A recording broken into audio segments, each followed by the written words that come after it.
Welcome. Thanks for stopping by Two Sapphic Hags Travel. I'm Tiff, one of the aforementioned Two Sapphic Hags.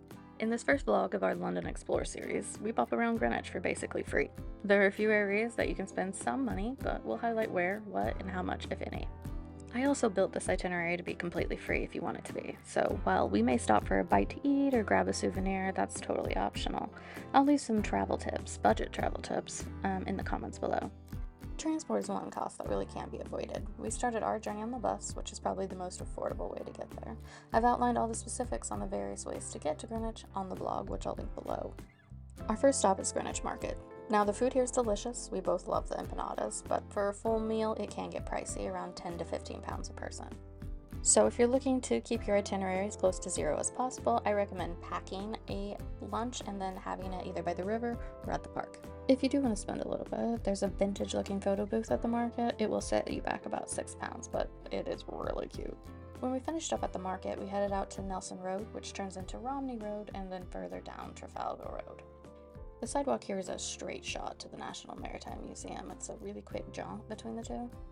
Now I'll be the first to admit I severely underestimated the National Maritime Museum. It's incredible. Honestly, it far exceeded my expectations. The majority of the exhibits here are free, and there's some amazing naval-themed artwork throughout. I highly recommend it.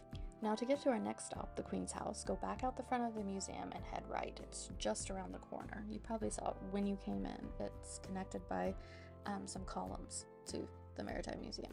The Queen's House is probably the most underrated spot in all of London, in my opinion. Not only is it free and offers some incredible architecture, it also houses some of the best artwork in all of Europe.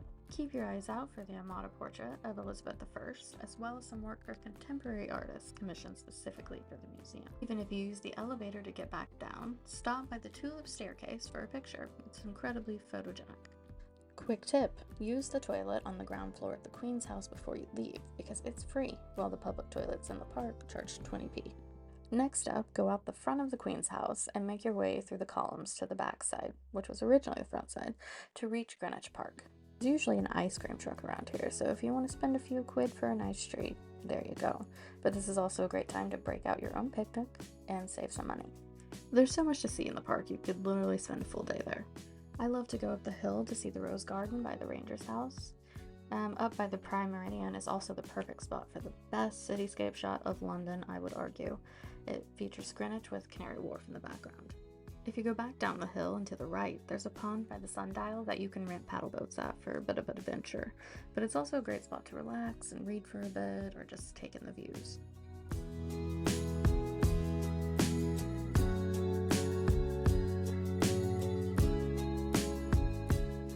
To round out our day in Greenwich, we proceeded out of the park and towards the river via Park Row.